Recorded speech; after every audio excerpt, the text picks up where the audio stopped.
Hello everyone, welcome to the channel of PPN classes. तो अब हम जानने वाले हैं लेआउट टैब के बारे में। लेआउट टैब में सबसे पहले है 3 ग्रुप। एक ग्रुप का नाम है page setup, second is paragraph and the third one is arrange. Page setup में भी हमारा सबसे पहला आता है margins and then orientation, size, columns, breaks, line numbers, hyphenation. सबसे पहले मार्जिन से क्या होता है कि हमारा जो पेज है इसका जो ये मार्जिन क्रिएट होता है साइड साइड में, यानी कि हम कितना मार्जिन छोड़ें। ये जो ग्रे कलर का है ये बेसिकली स्पेस को दर्शाता है, जिसकी वजह से हमारा जो टेक्स्ट है उस मार्जिन के बाहर नहीं चला जाता। उसी बॉर्डर के एक इनविजिबल बॉर्डर है, उसी के बीच में हमारा टेक्स्ट होता है। ठीक है, मार्जिन्स ये नॉर्मल है। नैरो को करेंगे तो हमारा जो मार्जिन है वो नैरो हो जाएगा। मॉडरेट में करेंगे तो कुछ इस तरीके का भी हो सकता है, एंड देन वाइड में करेंगे तो ये बहुत ही ज़्यादा पतला लिखेगा। ठीक है, ऐसे ही अभी के लिए हम नॉर्मल में रख देते हैं। ओरिएंटेशन में देखेंगे तो ये बेसिकली सेटअप है, यानी कि हमारा जो लेआउट होगा वो पोर्ट्रेट मोड में होगा या फिर लेआउट मोड में।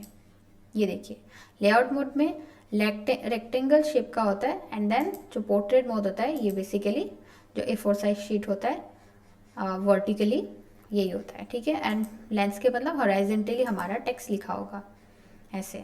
अभी के लिए पोर्ट्रेट में कर देते हैं। And the third is size. Size मतलब जैसे कि पेपर का साइज होता है, ये होता है लेटर का साइज। फिर लीगल साइज में कुछ इस तरीके से लंबा लिखा होता है। ठीक है,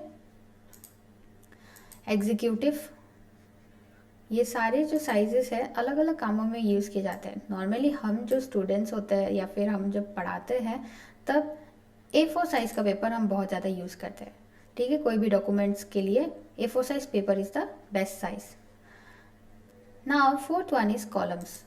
कॉलम्स बेसिकली आपका टेक्स्ट जो है ये किस प्रकार से लिखा जाता है वही होता है हमारा कॉलम्स। फॉर एग्जाम्पल इसको हम सिलेक्ट करेंगे, यहाँ पे अगर 2 करेंगे तो ये देखिए सिर्फ ये 2 कॉलम्स में डिवाइड हो गया है। ठीक है, इसको अंडो कर देते हैं। तो ऐसे ही अगर हम कोई भी सिलेक्ट नहीं करेंगे तो कॉलम्स में क्रिएट करेंगे तो ये इस तरीके का कॉलम आ जाएगा। ठीक है, हमें कभी कभार CBS जो NCERT की बुक्स होते हैं वहाँ पे ऐसे कॉलम्स दिए जाते हैं 2-2। ठीक है, ऐसे करने से 3 कॉलम्स क्रिएट हो जाता है, एंड देन यहाँ क्लिक करने से लेफ्ट कॉलम क्रिएट हो जाता है। ऐसे ही यहाँ पे क्लिक करने से राइट कॉलम क्रिएट हो जाता है। ठीक है, और मोर कॉलम्स में जाएंगे तो यहाँ पे आप अपने हिसाब से एडजस्ट भी कर सकते हैं कुछ इस तरीके का। And now is breaks. Breaks मतलब पेज ब्रेक होता है, यानी कि अगर आपको ऐसा है कि ये जो टेक्स्ट है इसको एक ही पेज में लेना है और ये वाला जो टेक्स्ट है ये 2 पैराग्राफ का इसको दूसरे पेज में, तो आप क्या करेंगे, कर्सर को यहाँ पे एंटर करेंगे एंड देन पेज ब्रेक में क्लिक करेंगे तो हमारा जो है 2 पैराग्राफ यहाँ पे आ जाएगा। यही जो ऑप्शन है आपको इंसर्ट टैब में भी मिल जाएगा, पेज ब्रेक। ठीक है, ऐसे लाइन नंबर्स होता है, ये अंडो करेंगे, लाइन नंबर्स। पेज में भी बहुत सारे ऑप्शंस आपको दिखेंगे, ये होता है कॉलम का। ठीक है, ऐसे इसके लिए कॉलम क्रिएट करना पड़ेगा पहले, एंड देन ये होता है कॉलम के लिए, कॉलम का ब्रेक होता है ये। ठीक है, इस तरीके का, इस तरीके से हम, या फिर यहाँ पे आप आकर बैक स्पेस एंटर भी क्लिक कर सकते हो। ऐसे क्लिक करने से भी आपका जो है कॉलम इस तरीके से एडजस्ट होगा। ये होता है टेक्स्ट रैपिंग। टेक्स्ट रैपिंग में क्या होता है कि हमारा जो टेक्स्ट है ये कुछ एक ही लाइन में दिखता है, मतलब थोड़ा सा इसमें एडजस्ट करके इसको थोड़ा सा सीमित बना देते हैं, जिसकी वजह से हमारा जो टेक्स्ट है ये एक अच्छे से लाइन, प्रॉपर लाइन में दिखता है। यानी कि यहाँ का जो स्टार्टिंग पॉइंट है एकदम सीधा सा हो गया। ठीक है, separate text around objects on web pages such as caption text from body text. तो इसका बेसिकली यही होता है। टेक्स्ट रैपिंग की मदद से अगर हम यहाँ पे कोई एक इमेज इंसर्ट करते हैं, फॉर एग्जाम्पल यहाँ पे अगर हम इमेज इंसर्ट करेंगे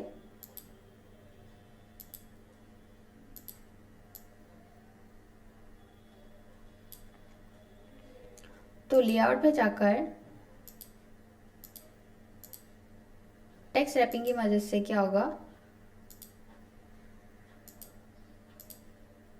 कि जो इमेज के ऐसे आर पार दिख रहे हैं इमेज के आसपास, तो ये चीज़ जो है या फिर ऊपर लेकर जाएंगे तो ऐसे कभी कभार हो सकते हैं, लेकिन ऐसे अच्छा नहीं दिखेगा, राइट। तब टेक्स्ट रैप की मदद से हम जो है इसको एडजस्ट कर सकते हैं। जहाँ पे आपका कर्सर आप बिठाओगे वहीं पे टेक्स्ट रैप करने से वह खुद ब खुद एडजस्ट हो जाएगा ऐसे, ठीक है। ये होता है नेक्स्ट पेज जाने के लिए। सेम आपको कर्सर यहाँ पे बिठाना है, सपोज यहाँ पे बिठाया आपने and then text next page करेंगे तो ये ऑटोमेटिकली नेक्स्ट पेज में चला जाता है। वही सेम चीज़ आप एंटर क्लिक करने से भी कर सकते हो। अब हम आएंगे कॉन्टिन्यूअस पे। कॉन्टिन्यूअस पे क्या होता है कि आपका जो पेज है यही सेम पेज रहता है, लेकिन आपका पैराग्राफ के कहीं पे भी बीच में अगर आप कर्सर रखते हो एंड देन आप सपोज यहाँ पे द के बीच में मैंने द और एलिमेंट्स के बीच में मैंने कर्सर रख दिया एंड देन यहाँ पे मैंने क्लिक किया कॉन्टिन्यूअस, तो क्या होगा कि बेसिकली यहाँ पे एक ब्रेक बन जाएगा पेज का, ठीक है। इससे क्या होगा कि यहाँ पे अगर आप एंटर क्लिक करोगे तो सिर्फ कर्सर ऊपर जाएगा, ठीक है। ये एलिमेंट्स का पूरा जो है नहीं जाने वाला। फॉर एग्जाम्पल यहाँ से फिर से तो ये देखिए कर्सर ऊपर चला गया, लेकिन elements you want from the different gallery, ये वाला जो सेंटेंस है ये ऊपर नहीं गया। तो पेज ब्रेक का बेसिकली ब्रेक से वही होता है कि कर्सर मूव करता रहता है, पैराग्राफ आगे या पीछे बिल्कुल नहीं जाता, ठीक है। अब आते हैं even page and odd page में। Now for example even page में क्या होता है कि यहाँ पे हमने कर्सर रखा है, ठीक है। ब्रेक्स में जाएंगे, इवन पेज में अगर हम करेंगे तो ये वाले पेज में आ जाएगा, ये नंबर 2 पेज, ठीक है। यहाँ से अगर हम बैक स्पेस क्लिक करेंगे तो ये डायरेक्टली कर्सर जो है फर्स्ट पेज में आ जाएगा, ठीक है। ये पूरा सेंटेंस जो है ये पेज का जितना भी जो सेंटेंस है ये यहाँ पे बिल्कुल शिफ्ट नहीं होगा, ठीक है। ऐसे ही जो ऑड पेज का ऑप्शन है वो भी इसी प्रकार से यूज़ किया जाता है। जैसे कि अब हम आएंगे यहाँ पे सेकंड पेज में, यहाँ पे क्लिक करेंगे ऑड पेज, तो ये ऑड है पेज नंबर 3, जिससे क्या होगा कि ये वाला जो कर्सर है फिर से यहाँ पे मूव करेगा। सेम जो सेकंड पेज है और ऑड पेज है, इवन पेज ऑड पेज, ये दोनों ही कुछ सेम तरीके से ही यूज़ किया जाता है। इसको आप 2 बार अगर क्लिक करोगे, फॉर एग्जांपल यहीं पे कर्सर रख दोगे and then again even page करोगे, तो ये वाला जो कर्सर है यहाँ पे आप रखोगे, बैक स्पेस क्लिक करोगे तो ये डायरेक्टली जो है फर्स्ट पेज में आ जाएगा, यानी कि थर्ड पेज से डायरेक्टली फर्स्ट पेज में, ठीक है। तो ये वाला जो पेज है ये ब्लैंक रह जाएगा, यहाँ पे जो है आपका कर्सर नहीं आएगा। यहाँ पे नो डाउट आप कुछ लिख सकते हो, लेकिन हाँ आपका यहाँ का जो कर्सर है ये अगर आप बैक स्पेस करोगे तो डायरेक्टली यहाँ पे शिफ्ट होगा, ठीक है। ब्रेक्स का जो ये 2 ऑप्शन है उसी तरीके से काम करता है, पूरा का पूरा सेम ऑप्शंस, ठीक है। अब हम जानने वाले हैं लाइन नंबर्स के बारे में। लाइन नंबर से क्या होता है कि कॉन्टिन्यूस पे क्लिक करेंगे तो जितना भी हमारा लाइन है ये यहाँ पे शो हो जाएगा, ठीक है। ये आप देख सकते हो कि हमारा जो लाइन है ये कौन सा नंबर लाइन है, कितना सारा लाइन है, यहाँ पे आपको पता चल जाएगा, ठीक है। 34 लाइन्स है टोटल, और इससे आप इसको फिर से नॉन करोगे तो आपको पता चल जाएगा कि लाइन्स कितने हैं। आपको बार बार जो है काउंट करने की ज़रूरत नहीं पड़ती। Next one is हाइफेनेशन। हाइफेनेशन से क्या होता है कि जैसे कि मान लीजिए कोई स्पेलिंग अगर आपको यहाँ पे अगर जगह नहीं हुआ, ठीक है, तो हाइफेनेशन की वजह से वो एडजस्ट हो जाता है। मैं करके दिखाती हूँ। हाइफेन करेंगे, ऑटोमेटिक करेंगे तो यहाँ पे देख सकते हो कि कंप्ली होकर यहाँ पे मेंट हो गया है, कंप्लीमेंट का स्पेलिंग, ठीक है। यहाँ पे हाइफेन यहाँ यूज़ किया गया है, डॉक्यूमेंट में हाइफेन यूज़ किया गया है। तो हाइफेन से बेसिकली यही होता है कि कोई भी स्पेलिंग जो आधा अधूरा हो सकता था तो उसको यहाँ पे ऑटोमेटिकली पूरा कर दिया जाता है ऐसे हाइफेन की मदद से। Next is paragraph. पैराग्राफ में 2 ऑप्शंस होते हैं, एक इंडेंट एंड दूसरा स्पेसिंग। यहाँ पे ये जो 4 ऑप्शंस दिए गए हैं यहाँ से आप एडजस्ट कर सकते हो अपने हिसाब से, ठीक है। कर्सर को हम कहीं पे भी पुट कर सकते हैं, जिस पैराग्राफ में आप पुट करोगे तो वही पैराग्राफ ही यहाँ पे एडजस्ट होगा। करके दिखाती हूँ। यहाँ पे हमने पैराग्राफ को कर्सर को यहाँ पे रखा है, तो लेफ़्ट इंडेंट को अगर हम बढ़ाएंगे थोड़ा सा करके तो ये जो है राइट साइड की ओर चला जाएगा। ठीक है, ऐसे ही अगर हम इसको फिर से वापस लेकर आएंगे, ठीक है, एंड देन राइट इंडेंट को क्लिक करेंगे तो हमारा जो पैराग्राफ है लेफ़्ट साइड की ओर चला जाएगा। ठीक है,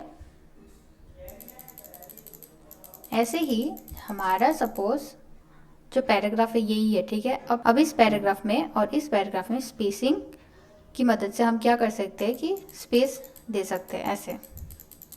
ठीक है, ये ऊपर का होता है बिफोर, यानी कि पैराग्राफ के आगे कितना स्पेस चाहिए।